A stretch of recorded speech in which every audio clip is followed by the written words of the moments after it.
सभी साथियों को प्रसून कुमार सिंह का ढेर सारा नमस्कार। मैं प्रसून कुमार सिंह, प्रवक्ता हिंदी, डाइट देवरिया, आज के इस शैक्षिक वीडियो में आप सभी का हार्दिक स्वागत और अभिनंदन करता हूं। आज के सत्र की शुरुआत मैं चंद पंक्तियों के साथ करना चाहता हूं कि अभी तो नाव किनारे है, फैसला न करो। अभी तो नाव किनारे है, फैसला न करो। जरा बढ़ो तो गहराइयाँ भी आएंगी। इसे यूँ सरसरी निगाह से न देख, इसे यूँ सरसरी निगाह से न देख। इन्हीं किताबों में दिलचस्पियाँ भी आएंगी, इन्हीं किताबों में दिलचस्पियाँ भी आएंगी। सब मिलाकर मेरे कहने का तात्पर्य यह है कि आप इस वीडियो को आदि से अंत तक देखिएगा, क्योंकि आप जैसे जैसे गहराई में उतरेंगे, जैसे जैसे स्लाइड्स की परतें खुलती जाएंगी, आपको आनंद भी आएगा, आपकी रुचि बढ़ती जाएगी, दिलचस्पी बढ़ती जाएगी और जितनी ही इसकी गहराई में गोते लगाएंगे, आपको ज्ञान के उतने ही मुक्ताफलक हासिल होंगे। तो आज जो मैं शीर्षक आप सभी की सेवा में आपके समक्ष लेकर के प्रस्तुत हुआ हूँ, वो है हलंत। यह डीएलएड 4th सेमेस्टर के हिंदी के पाठ्यक्रम में है। तो यह डीएलएड 4th सेमेस्टर के प्रशिक्षुओं के लिए लाभदायक तो है ही, साथ ही अन्य सेमेस्टर के प्रशिक्षुओं तथा अन्य विषयों में अध्ययनरत विद्यार्थियों और प्रतियोगी छात्रों और उसके साथ ही जो लोग भी ज्ञान और साहित्य में रुचि रखते हैं, उन सब के लिए यह वीडियो लाभदायी और आनंददायी होगी, ऐसा विश्वास करता हूँ मैं। तो आइए शुरू करते हैं।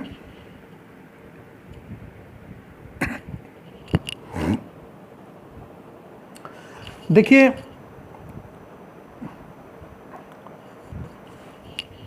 हमें जो टॉपिक पढ़ाना है वो है हलंत, लेकिन हम शुरू करेंगे माहेश्वर सूत्र से, क्योंकि बिना माहेश्वर सूत्रों को समझे हम हलंत तो क्या, संस्कृत व्याकरण का कुछ भी नहीं समझ सकते हैं। ये संस्कृत व्याकरण का मूल आधार है।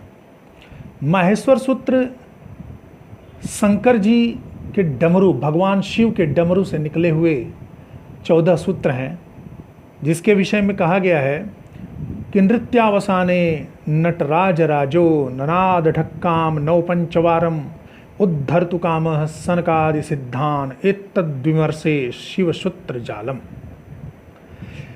अर्थात नृत्य या तांडव के अवसान या समाप्ति पर नटराज अथवा भगवान शिव ने सनकादि ऋषियों की सिद्धि और कामना के उद्धार या पूर्ति के लिए 9 पंच यानी 9 बार और 5 बार, टोटल कुल 14 बार डमरू बजाया।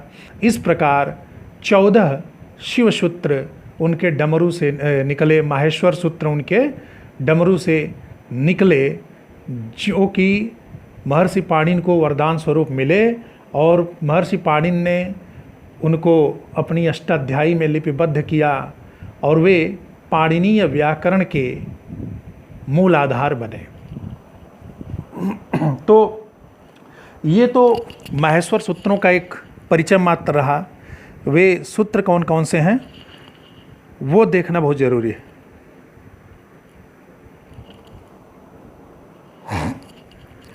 तो देखिए, माहेश्वर सूत्र 14 हैं। यहाँ 14 माहेश्वर सूत्र हमने लिखा है, जिनमें 4 हमने इधर बाएं साइड लिखा है, अब बाकी 5 से लेकर 14 तक इधर दाहिने साइड लिखा है। तो इसमें है अ ई ऊंड, देखिएगा, अ ई ऊंड,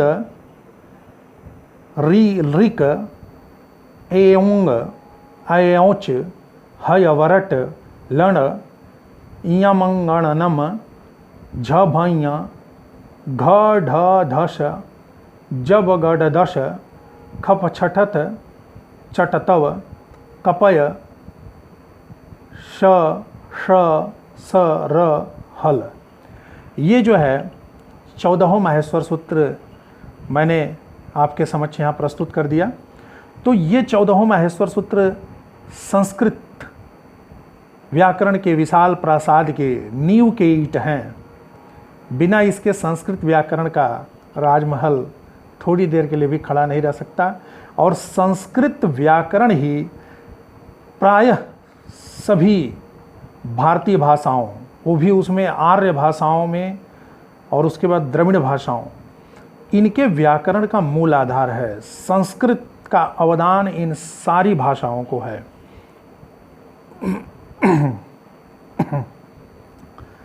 तब देखते हैं कि प्रत्याहार, प्रत्याहार क्या है।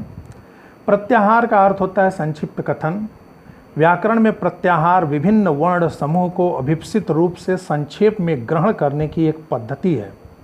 जैसे एक प्रत्याहार हमने बना दिया अण, इसमें 3 वर्ण आएंगे अ ई उ, क्योंकि पहला सूत्र क्या है अ ई उ ड। तो पहला लिया और अंतिम लिया, लेकिन जो, और एक बात और आपको बता दूं कि जो अंतिम होंगे, चलिए हम जब पीछे वो सूत्र दिखाएंगे तभी बताएंगे। अ ई उ ड में अंतिम ड को छोड़ करके 3 आ जाएंगे अ ई उ, अंतिम को नहीं गिनते हैं, ये हम बताएंगे। अच प्रत्याहार में समग्र स्वर आ जाते हैं अ ई उ री और री, ओ और औ इत्यादि। इसी प्रकार हल जो प्रत्याहार है, इसमें 5वें सूत्र से 14वें सूत्र तक के समस्त व्यंजन वर्ण आते हैं। और मतलब कि हल के अंतर्गत ये समझिए कि देवनागरी लिपि के समस्त व्यंजन वर्ण आ जाएंगे। अष्टाध्यायी के प्रथम अध्याय के प्रथम पाद के 71वें सूत्र आदिरंतेन सहेता सूत्र द्वारा प्रत्याहार बनाने की विधि का महर्षि पाणिनि ने निर्देश किया है। अब देखिए आदिरंतेन सहेता मतलब क्या है, आदि और अंत दोनों को जब साथ साथ लेते हैं, यानी अण में क्या है अ ई ऊण में अ और ल, जब हम साथ लिए तो एक प्रत्याहार बन गया।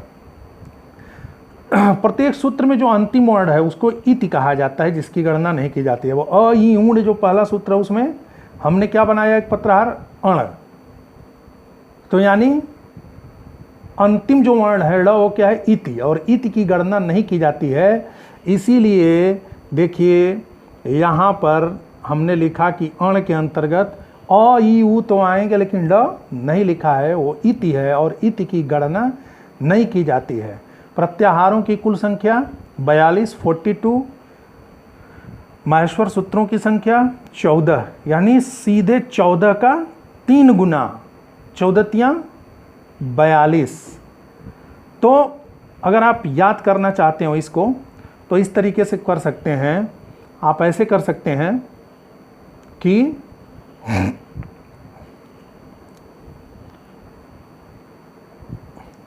आप इस तरीके से याद कर सकते हैं कि माहेश्वर सूत्र कुल कितने हैं 14। तो आप इसको कैसे याद करेंगे, आप याद करेंगे भगवान राम ने कितने वर्ष वनवास काटा था, तो 14 वर्ष।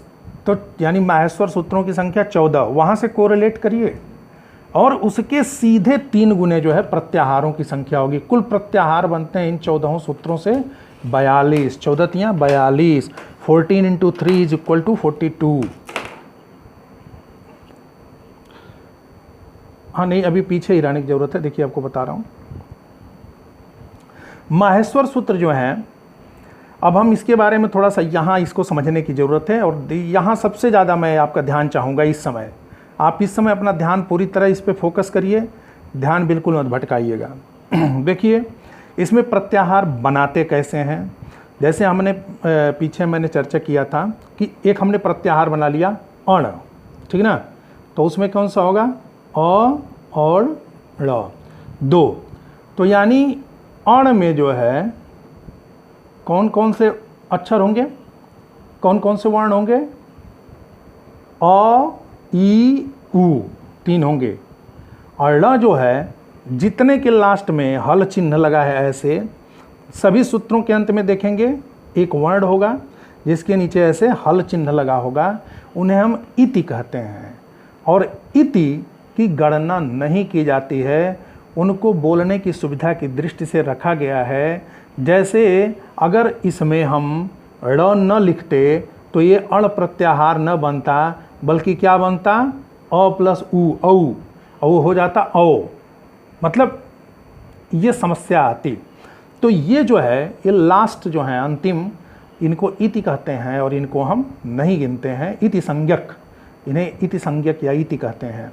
तो आप देखिए कि अण में आ गया अ ई उ। और एक और विशेष बात ध्यान रखिए, किसी भी प्रत्याहार में जो अंतिम वर्ण होगा वो निश्चित रूप से इति ही होगा। शुरू हम किसी से भी कर सकते हैं, हम जरूरी नहीं है कि अ से, हम जो है यहाँ से भी शुरू कर सकते हैं कि हम ई से शुरू कर दें, ई से इड़ बना दें, लेकिन जो है ये अंत में हमेशा जो है ये जो चौथे हैं यही रहेंगे, जो चौथे हैं। यहाँ पे बहुत ज़्यादा वो हो गया है, मैं इसको मिटा देता हूँ, थोड़ा सा साफ कर देता हूँ।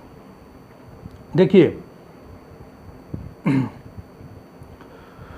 ये जो है इसमें ये समझिए ड़ से लेके क ङ च, ये सब क्या है, इति हैं। इसमें भी ट, इसमें ड़, इसमें म, इसमें इया, इसमें ये जो है मूर्धन्य श, इसमें तालव्य श, इसमें व, ये सब इति हैं और इनकी गणना नहीं की जाती है। कोई भी हम जब प्रत्याहार बनाएंगे तो इनको अंत में रखना ही रखना है।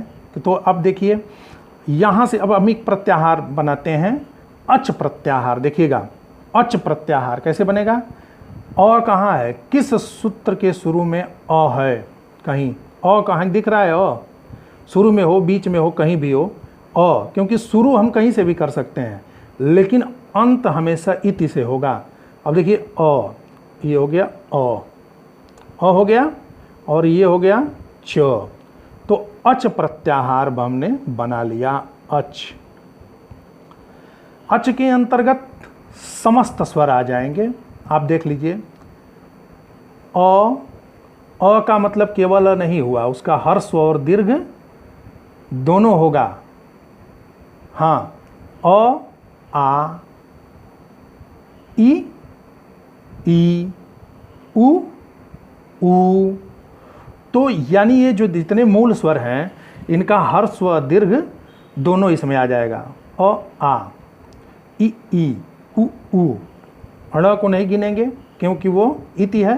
फिर जो है री में जो है पहले दीर्घ री भी हुआ करती थी, री वो संस्कृत में हुआ करती थी, हिंदी में री का प्रयोग नहीं होता है, री का भी प्रयोग हिंदी में नहीं होता है। और उसके बाद देखिए क फिर क्या है, इति है। दूसरे सूत्र में देखिए, फिर तीसरे सूत्र में देखिए ए ओ, ये हो गया। और चौथे में अय औ, और अंग और अह जो होते हैं वो अयोग वाह हैं, उनकी गणना हम स्वरों में नहीं करते हैं। इस प्रकार अच प्रत्याहार के अंतर्गत क्या आ गए, संपूर्ण स्वर, सभी स्वर जो है अच प्रत्याहार के अंतर्गत आ गए। तो यानी एक तरह से अच कहने से स्वरों का बोध होता है। मैं अगर सवाल पूछूं कि पहले सूत्र में देखिए अ क्या है, अच, और ल क्या है, इति, इसमें पूछ दूं री क्या है, अच, री क्या है, अच, लेकिन क क्या है, इति। तीसरे सूत्र में देखिए ए क्या है, अच, ओ क्या है, अच, और अंगा क्या है, इति।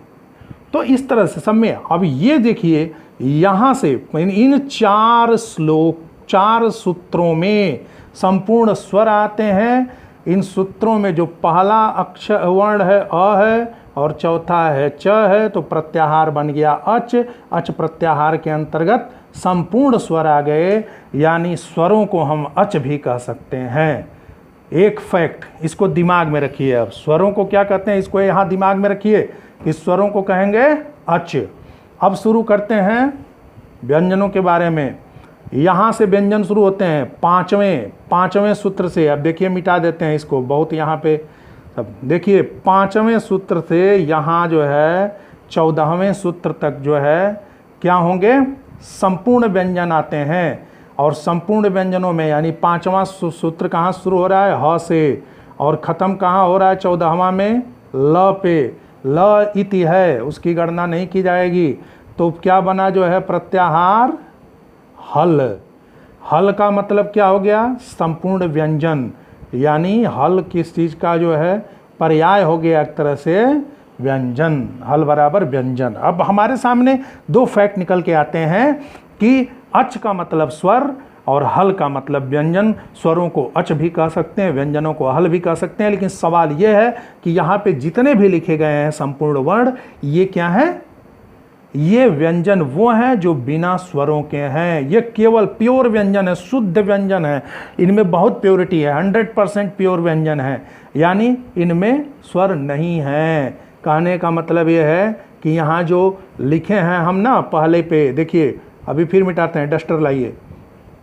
देखिए हमने लिखा पहला में, देखिए हय वरट, तो हय वरट में जो ह है वो ऐसे है, उसमें अ का योग नहीं है, वो केवल वर्ण है। वह वर्ण क्या है, विशुद्ध व्यंजन वर्ण है। तो यानी विशुद्ध व्यंजन वर्ण, स्वर रहित वर्ण, इनमें स्वर नहीं है, अ का प्रयोग नहीं है, ये ह नहीं है, ह तुरंत बोलना है, इसको तुरंत बोलना है, आधा है, ये सब आधा है एक तरह समझिए। तो स्वर रहित हैं, बिना स्वरों के हैं। ह आधा है, य आधा है, व आधा है, र आधा है, ट तो ऐसे भी लिखा ही है, आधा लिखा ही है। तो ये जो है जितने हैं ये संपूर्ण जो है स्वर रहित हैं, और इन सब को हम जो है यहाँ से यहाँ तक का जो प्रत्याहार बना वो क्या बना, वो बना जो है हल, और सभी आधे हैं। तो हल बराबर क्या हो गया, आधा व्यंजन। स्वर रहित व्यंजन, वे व्यंजन जो स्वरों से अलग हो चुके हों, जिनके साथ स्वर न हो, ऐसे व्यंजनों को हल कहेंगे। सो लेट्स गो अहेड, आगे चलते हैं। अब देखिए यहाँ पे कि प्रत्याहार हम लोगों ने पढ़ ही लिया था, इसके ऊपर लिया था हमने, समझ लिया था, यहाँ भी रुकने की ज़रूरत नहीं है, समय बहुत बर्बाद होगा तो वीडियो बहुत बड़ी हो जाएगी, बहुत भारी हो जाएगी। अब देखिए मुख से वर्ण क्या है, मुख से निकलने वाली अखंड ध्वनियों को वर्ण कहते हैं, और यह भाषा की लघुतम इकाई है। यानी कि समझिए कि जो स्थान शरीर में कोशिका का है, वही स्थान भाषा में वर्ण का है, और वर्ण भाषा की सबसे छोटी इकाई है। वर्ण सबसे छोटी सार्थक इकाई की बात करें तो शब्द है, क्योंकि वर्णों का अकेले कोई अर्थ नहीं होता है। क का कोई अर्थ नहीं है, म का कोई अर्थ नहीं है, ल का कोई अर्थ नहीं है। लेकिन जब हम कमल लिखते हैं, हालांकि इनमें अ भी जुड़ा हुआ है, टोटल 6 वर्ण हैं कमल में, 3 वर्ण नहीं है, क्योंकि क में क भी है, अ भी है, म में म भी है, अ भी है, ल में ल भी है, अ भी है। कुल 6 वर्ण, 3 व्यंजन, 3 स्वर, यानी 3 हल और 3 अच, और ये मिल करके बनता है कमल। कमल का एक अर्थ है, लेकिन क का कोई अर्थ नहीं है, अ का भी कोई अर्थ नहीं है। तो इसलिए शब्द भाषा की लघुतम सार्थक इकाई हैं, और वर्ण क्या है, भाषा की लघुतम सबसे छोटी इकाई है। सार्थक नहीं है लेकिन सबसे छोटी है ये। तो अब देखिए वर्णों के 2 प्रकार हैं, वर्णाः स्वराः व्यंजनानि, यानी वर्णों में स्वर है और व्यंजन है। वर्णों में क्या क्या है, स्वर भी है और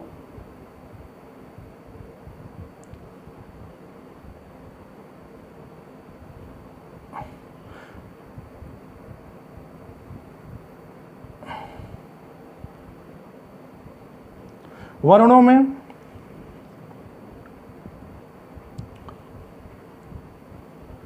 स्वर हैं और व्यंजन है। देखिए 2 प्रकार होते हैं। स्वरों को अच, देखिए इसमें लिखा है, वो थोड़ा सा व्यू फैल गया है, अच, और व्यंजनों को क्या कहते हैं, हल। तो हमने बताया था पीछे कि आपको 2 फैक्ट आप पा गए हैं उस समय जब मैं समझा रहा था प्रत्याहार कैसे बनते हैं। यानी अच प्रत्याहार के अंतर्गत स्वर आते हैं, और हल प्रत्याहार के अंतर्गत व्यंजन आते हैं। स्वरों को अच कहते हैं, व्यंजनों को हल कहते हैं, यही बताया गया है यहाँ पे। अब देखिए स्वर ये उच्चारण के लिए स्वतंत्र या आत्मनिर्भर होते हैं। जैसे हमने बोला अ को उच्चारित करने के लिए किसी भी अन्य वर्ण के सहयोग की आवश्यकता नहीं है। व्यंजन ये अपने उच्चारण के लिए स्वरों पर निर्भर होते हैं। जैसे हमने बोला क, तो क का उच्चारण सदैव कैसे होगा, क में अ आ रहा है, क, अ उसमें आ रहा है, तो इस प्रकार से क बराबर, पूरा क बराबर क्या होगा, आधा क प्लस अ। उच्चारण की निर्भरता के आधार पर व्यंजन के क्या भेद हैं, देखिए, एक हो सस्वर और एक दूसरा हल, यानी हल का उच्चारण संभव नहीं है। जो हमने बताया हल व्यंजन, आधे व्यंजन, स्वर रहित व्यंजन, जो व्यंजन जो है वहाँ हल प्रत्याहार के अंतर्गत हैं सभी माहेश्वर सूत्रों में, उनका हम आधे क का अकेले उच्चारण स्वतंत्र रूप से नहीं कर सकते हैं। और सस्वर जिनमें स्वर होते हैं उनका उच्चारण हम कर लेते हैं। अगर अकेले मैं यहाँ पे लिख दूँ कि क, तो आप बोल लोगे क, लेकिन आप इस क का उच्चारण नहीं कर सकते हैं, ये केवल लिखा जा सकता है। तो यहाँ व्यंजन दो प्रकार के, ये जो है सस्वर और ये जो है स्वर रहित है, क्योंकि इसमें केवल व्यंजन है, अनिहित नहीं है। ऐसे व्यंजनों को खंडित अर्ध या आधा भी कहते हैं। अब देखिए, पिछले चित्र आरेख से स्पष्ट है कि स्वर रहित व्यंजनों को हल कहा जाता है। अब देखिए, जैसे क, ख, ग, घ, ङ, च, छ, ज, झ, ञ, ये सब क्या है, स्वर रहित हैं। सबके नीचे देखिए एक चिन्ह लगा हुआ है, वो चिन्ह क्या है मैं बताऊंगा बाद में, लेकिन उस चिन्ह को लगने से ये पता चलता है कि इसमें स्वर नहीं है, ये विशुद्ध व्यंजन है, इनमें स्वर है ही नहीं। तो इसलिए इनको जो है, ये वर्ण है, इन वर्णों को हम क्या कहते हैं, हल कहते हैं। ये पिछले 3-4 स्लाइड से ही बात आ रही है। हल क्या है, स्वर रहित व्यंजन है, विशुद्ध व्यंजन है, एकदम प्योर आइटम है ये।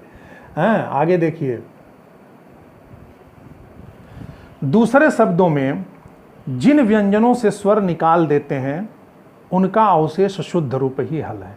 अब देखिए, जो सस्वर व्यंजन है, अगर उनमें से हम स्वर निकाल दें तो उनका जो है शुद्ध रूप ही हल है। जैसा बताया जाए, जैसे क क्या है, सस्वर व्यंजन है, लेकिन यानी क बराबर पूर्ण क, पूरा क बराबर सस्वर क बराबर हल क प्लस अ, आधा क प्लस अ, खंडित क प्लस अ।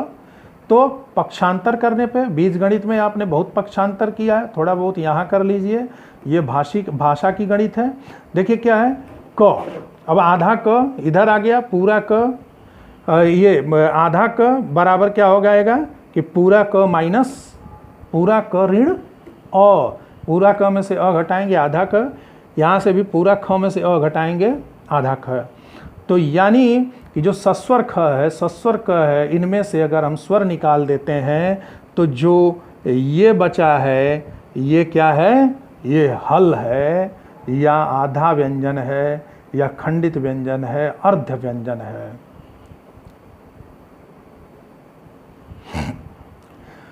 पीछे बताया जा चुका है कि स्वर रहित या खंडित व्यंजन को हल कहा जाता है। हल का चिन्ह देखिए कैसा होता है, ये भी देख लीजिए।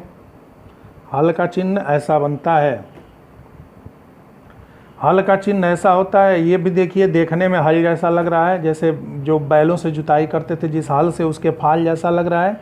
और हल किधर की तरफ मुड़ा होता था, जिस दिशा की तरफ बैल या किसान गति करते थे, जिस दिशा में हल गति करता था उसी दिशा में जो है हल का फाल मुड़ा हुआ था नीचे। इसमें भी देखिए देवनागरी लिपि बाएं से दाएं लिखी जाती है, इस दिशा से इस दिशा में लिखी जाती है, इसीलिए हर इधर को मुड़ा है।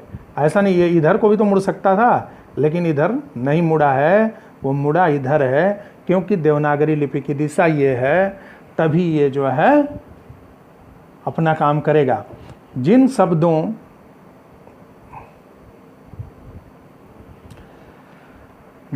का अंत स्वरों से हो, देखिए हमने बताया था स्वर को कहते हैं अच, और जिनका स्वर से हो उसे क्या कहेंगे, अच प्लस अंत।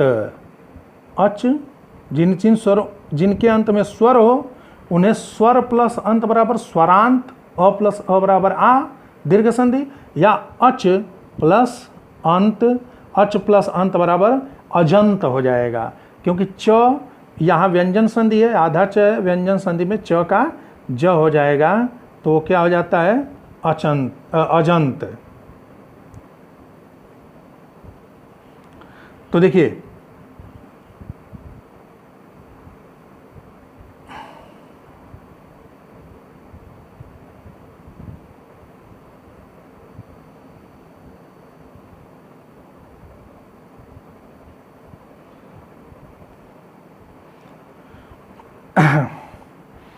तो देखिए जिन शब्दों का अंत, यहाँ से देखना शुरू करिए, जिन शब्दों का अंत स्वरों से हो उसे स्वरांत या अजंत कहते हैं। बताया अच प्लस अंत व्यंजन संधि अजंत कहते हैं, क्योंकि स्वरों को अच भी कहते हैं। लेकिन जिन शब्दों का अंत हल या स्वर रहित हो या उन्हें हम क्या कहते हैं, व्यंजनांत या हलंत कहते हैं। यानी ऐसे शब्द जिनके अंत में स्वर न हो, स्वर रहित व्यंजन आए, खंडित व्यंजन आए, आधा व्यंजन आए, कोई ऐसा व्यंजन आए जिसके नीचे ये वाला चिन्ह लगा हो किसी शब्द के अंत में, तो उसे हलंत कहते हैं।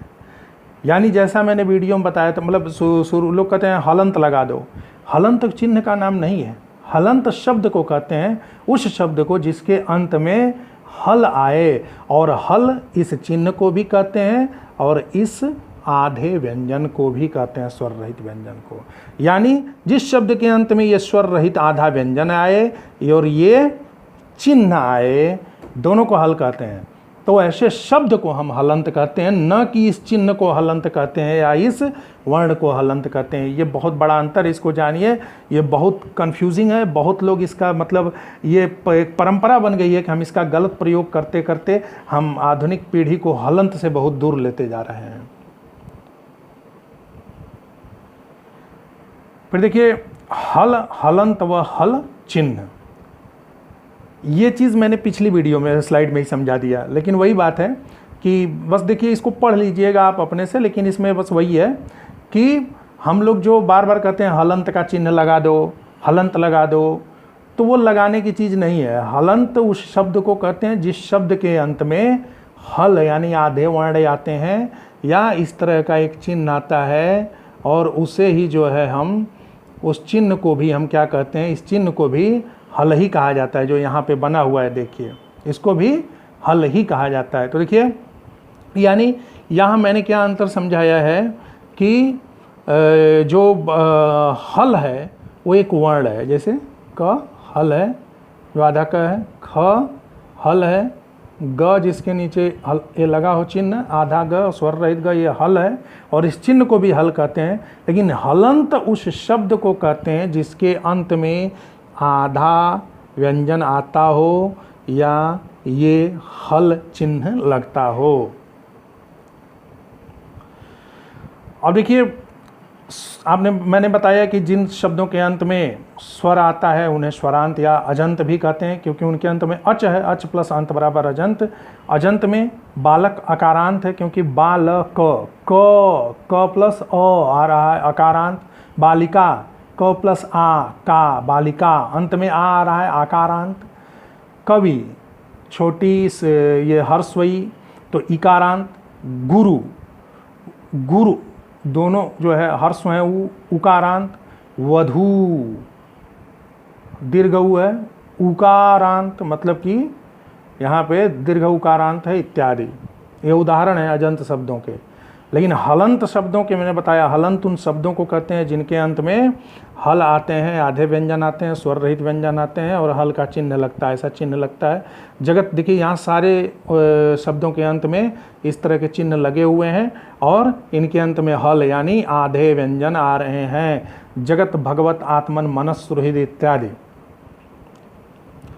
अब देखिए हलंत और अजंत अजंत जो शब्द हैं उनकी वर्ण संरचना। हलंत और अजंत शब्दों लिखना चाहिए था यहाँ, वैसे भी समझ सकते हैं क्योंकि हलंत और अजंत शब्द ही होते हैं। हलंत न वर्ण को कहते हैं न अजंत वर्ण को कहते हैं। वर्ण किसकी इनकी वर्ण संरचना क्या है ऐसे शब्दों की जो हलंत और अजंत है। देखिए अजंत शब्द है बालक, क्योंकि इसके अंत में क पूरा है, आधा नहीं है। तो आधा ब प्लस आ, आधा ल प्लस अ, आधा क प्लस अ, यानी अंत में क्या आया, अ स्वर आया, अज आया, अच आया, तो ये क्या हो गया अजंत। हलंत के अंत में क्या आ रहा है, हल आ रहा है। हल चिन्ह भी तो लगा ही है। ऊपर से यहाँ क्या है, आधा, आधा व्यंजन या खंडित व्यंजन या स्वर रहित व्यंजन। तो इनका इसका अंत स्वरों से नहीं हो रहा है, इसका अंत स्वर से हो रहा है और इसका अंत विशुद्ध व्यंजन से ही हो रहा है। इसलिए क्या है हलंत, हल प्लस अंत, यानी हल में हल प्लस अंत। देखिए ये जो है इसमें भी आप देखने की कोशिश करिए, ल क्या है, आधा, इसलिए व्यंजन संधि है, इसलिए हलंत हो रहा है। अगर ये पूरा होता तो हलांत हो जाता, तब दीर्घ संधि होती, ये हलंत कहते हैं। अब हलंत शब्दों में भी अंत में कौन से वर्ण आ रहे हैं, कौन से हल वर्ण आ रहे हैं, कौन से व्यंजन आ रहे हैं, उस आधार पे भी इनको बताया गया है किस प्रकार के अंत इनका नामकरण किया गया है। जैसे तकारांत, नकारांत, चकारांत, शकारांत, शकारांत, हकारांत इत्यादि। तो ये ऐसे ढेर सारे प्रकार हैं जिसके अंत में, देखिए सिंपल सी बात है, जिसके अंत में त आए तकारांत, जिस शब्द के अंत में न आए नकारांत, जिसके अंत में च आए चकारांत। जिन शब्दों के अंत में त वर्ण आता है उन्हें तकारांत कहते हैं, जैसे जगत, भगवत इत्यादि। नकारांत, जिन शब्दों के अंत में न वर्ण आता है उन्हें नकारांत कहते हैं, जैसे राजा, नहन इत्यादि। हल, हलंत एवं हल चिन्ह का हिंदी में उपयोग। हल अर्थात खंडित व्यंजन या आधे व्यंजनों को हिंदी में कई तरह से लिखा जाता है। हिंदी में जो हल यानी आधे व्यंजन को, स्वर रहित व्यंजन को हम कई बार जब लिखना होता है बीच में, शब्दों के अंत में तो नहीं, शब्दों के अंत में, हलंत शब्दों में उनका एक ही तरह से प्रयोग होगा, लेकिन जो हल यानी आधे वर्ण बीच में थोड़ा कभी कभी अलग लिख दिए जाते हैं, मतलब थोड़ा सा वो ऐसा है कि जिसको मैं उदाहरण से यह स्पष्ट कर पाऊँगा। देखिए जिन व्यंजनों में खड़ी पाई लगी हो, जिन व्यंजनों को लिखते समय देवनागरी लिपि में हम जो है खड़ी पाई उसमें अगर लगी हो, मतलब एक वर्टिकल लाइन हो, एक ऊर्ध्वाधर रेखा हो, और वे शब्दों के अंत में न आए तो उन्हें आधा करके लिख देते हैं। जैसे क्या। अब क्या में देखिए, क्या में इसको देखिएगा, क्या में अगर अकेले लिखेंगे तब ऐसे लिखेंगे, अंत में लिखेंगे तो ऐसे लिखेंगे, लेकिन पहले लिखा गया है तो हमने ऐसे लिख दिया, यानी इसका जो आगे सूंड है पूरा गिराया नहीं, वही काट दिया थोड़ा, तो ये आधा क हो गया, इसमें कहीं भी हल चिन्ह नहीं लगा है। ख्यात में देखिए हमने ख ऐसे लिख दिया है, और इसको जो है हमने ऐसे हलंत लगा के, अरे हल चिन्ह लगा करके नहीं लिखा है ख। त्याग में त ऐसे नहीं लिखा गया है, बल्कि वो त की हमने खड़ी पाई काट ली है, ख की यहाँ खड़ी पाई काट ली है, तो अपने आप आधा हो गया। जिन वर्णों में खड़ी पाई का अभाव हो और उनके निचले हिस्से गोल हों, उनमें हल चिन्ह का प्रयोग होता है। ये जो हल चिन्ह है इनका प्रयोग किन में होता है? जिनमें ये खड़ी पाई न मिलती हो और जिसका निचला हिस्सा ऐसे गोल गोल हो। जैसे ट में देखिए नीचे गोल रहता है, द में भी रहता है, ठ में भी रहता है, और इन सब के नीचे जो है आजकल टंकड़ की सुविधा के लिए या आजकल ऐसे फॉन्ट भी आ गए हैं कि उनमें इस तरह से प्रयोग हो रहा है, इसलिए विद्यालय में आज ऐसे द का प्रयोग हो रहा है। आप देखेंगे आगे। पहले ये शब्द कैसे लिखे जाते थे, जिनके नीचे वो गोल होने के कारण हम हल चिन्ह लगा रहे हैं। देखिए छद्म, छद्म में कैसे लिखा गया है? कहीं भी आधा द दिख नहीं रहा है। शुद्ध, शुद्ध में द आधा है, छद्म में द आधा है, लेकिन लग रहा है वही पूरा लिखा है, म आधा है। शुद्ध में द आधा है, लेकिन द पूरा लिखा गया है, ऐसा प्रतीत हो रहा है कि द आधा लिखा गया है। गट्ठर में ट आधा है, लेकिन लग रहा है कि जैसे ट पूरा लिखा गया है, ठ आधा लिखा गया है। इस तरह के लेखन से दो समस्याएं होती थी। टंकड़ या टाइपिंग में असुविधा, कैसे ऊपर नीचे, जो पहले परंपरागत टाइपिंग थी उसमें भी बड़ी दिक्कत होती थी, और आजकल मंगल फॉन्ट वगैरह में ऐसे नहीं आते हैं, यूनिकोड फॉन्ट में, और सभी वेबसाइट्स पे मंगल फॉन्ट या यूनिकोड फॉन्ट ही सपोर्ट करता है। तो अब देखिए वर्ण विच्छेद में भी इनसे भ्रम होता था कि अगर हमको कोई दे दिया शुद्ध का वर्ण विच्छेद करिए, तो हम नहीं समझते थे कि कौन सा अक्षर आधा है, हमको नहीं पता होता था कि द आधा है, हमको लगता था कि द पूरा है, ध आधा है, इसलिए जो है हम शुद्ध का वर्ण विच्छेद करते समय द के बाद स्वर का प्रयोग कर देते थे, जो कि गलत था। तो ये परेशानी आती है शुद्ध इस तरह से लिखने में, पुरानी डिज़ाइन में।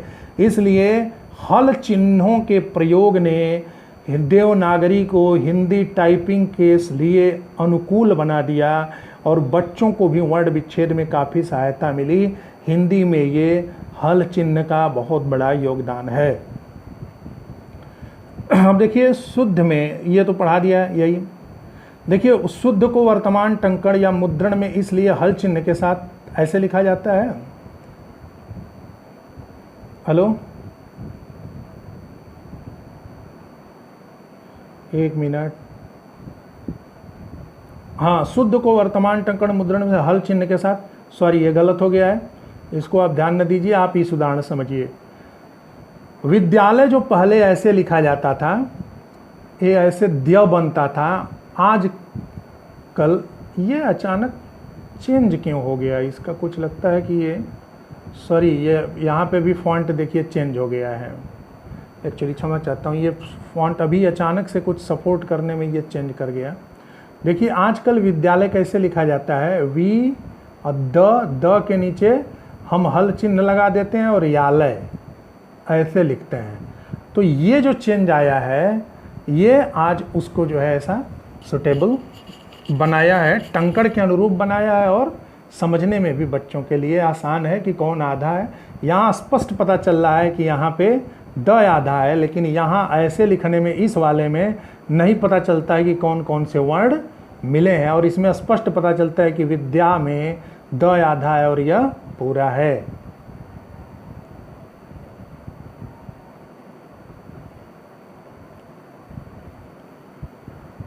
अब देखिए, हलंत शब्दों का जितना प्रयोग संस्कृत में होता है उतना हिंदी में नहीं होता है। संस्कृत में प्रायः शब्दांत में अनुस्वार, विसर्ग व हल चिन्ह का प्रयोग किया जाता है। संस्कृत में आप देखेंगे कि प्रायः शब्दों के अंत में आप देखेंगे कि या तो ऊपर ऐसे बिंदी रहेगी, या फिर लास्ट में डबल बिंदी होती है जिसे हम विसर्ग कहते हैं, या फिर जो है अंत में हलंत बहुत रहता है। तो संस्कृत के शब्दों में इसका ज़्यादा प्रयोग होता था। हिंदी को थोड़ा सरल बनाने के लिए और टंकण के अनुरूप बनाने के लिए, उसको सभी दूसरे लोग भी आसानी से सीख सके, इसके लिए जो है इन सब शब्द तो हम लिए तत्सम शब्दों को संस्कृत से, लेकिन हलंत, विसर्ग ये सब हमने हटा दिया, चूँकि यहाँ पे संस्कृत की तरह ये हिंदी कोई श्लिष्ट योगात्मक भाषा नहीं है, यहाँ शब्दों के रूप भी नहीं चलते हैं। तो आप देखिए कि संस्कृत में अब एक थोड़ा सा ये बहुत इंटरेस्टिंग फैक्ट है ये, कि संस्कृत में जिन शब्दों के अंत में अनुस्वार हो और उसके बाद का शब्द अच या स्वर से शुरू हो, तो अनुस्वार आधा म के रूप में बदल जाता है, अर्थात वह शब्द हलंत हो जाता है। यानी शब्द के अंत में हल आधा म आता है और वह शब्द हलंत हो जाता है। यानी अनुस्वार कब हलंत शब्द में बदल जाएगा, इसको आप देखिए थोड़ा। यहाँ हम दो उदाहरणों समझाएंगे, अहम गच्छामि और दूसरा है अहम आम्रम खदामि। ठीक ना, पहला अहम गच्छामि, दूसरा अहम आम्रम खदामि। देखिए इसमें क्या है, अहम कैसे लिखा गया है, ऊपर बिंदी लगी, अनुस्वार लगा है ह के, और इसमें अंत में म है, आधा म के नीचे हल चिन्ह लगा है, एक म अहम, एक हलंत शब्द हो गया। तो इसके पीछे कारण क्या है, इसको समझने की कोशिश करिए। इसके पीछे कारण यह है कि अहम गच्छामि में जो है अहम शब्द के बाद ग आता है जो कि व्यंजन है, हल है, लेकिन अहम आम्रम खदामि में अहम के बाद आ शब्द, आ अक्षर शुरू हो रहा है, और आ क्या है, आ स्वर है या अच है। और यहाँ पे मैंने लिखा था कि अगर शब्द के अंत में अनुस्वार हो और उसके बाद का शब्द अच या स्वर से शुरू हो तो अनुस्वार म के रूप में बदल जाता है। और यहाँ पे देखिए अहम के बाद का जो शब्द है स्वर या अच से शुरू हो रहा है, इसलिए यहाँ पे जो बिंदी है, जो अनुस्वार है, वो आधा म के रूप में बदल गया है, वो हलंत शब्द हो गया है। हिंदी में कुछ शब्द हलंत के रूप में ही संस्कृत से आए हैं और उसी रूप में हिंदी में भी प्रयुक्त होते हैं, जैसे जगत। जगत जो है हिंदी में एक रूढ़ी है, परंपरा है कि इसको हम इसी तरह से लिखते हैं, जबकि बहुत ढेर सारे शब्द आए संस्कृत से जिनके नीचे हलंत रहता है, लेकिन वो हिंदी में प्रयुक्त नहीं होते हैं आज। लेकिन ये ऐसे आए हैं और ऐसे तमाम शब्द हैं जिनके नीचे आज भी हलंत शब्दों का प्रयोग हिंदी में, हलंत चिन्ह का, हल चिन्ह का प्रयोग हिंदी में हो रहा है। तो ऐसे ढेर सारे शब्द हैं, जैसे जगत है और अन्य भी उदाहरण हैं। तो उन उदाहरणों को थोड़ा आप भी खोजिए, आप भी कुछ करिए, आपके लिए होमवर्क है। तो इसके साथ ये समाप्त हुआ एक छोटा सा, आज तक हम लोग यही जानते थे कि हलंत, मतलब बोलते थे हलंत लगा दो बस, पता नहीं था कि इसके बारे में इतना भी बोला जा सकता था। मैं तो सोचा नहीं था, मुझे लास्ट में बहुत तेज़ करना पड़ा ताकि वीडियो बड़ी हो जाएगी, ज़्यादा MB की होगी, फॉरवर्ड करने में परेशानी होगी आप लोगों को, तो इसलिए मैं अब इजाज़त चाहता हूँ। आपने इतने ध्यान, रुचि, धैर्य और गंभीरता के साथ सुना, इसके लिए मैं आपका हृदय से आभारी हूँ। बहुत बहुत धन्यवाद देता हूँ आपको। विदा पुनर्मिलना है, फिर मिलेंगे। जय हिंद, जय भारत माता।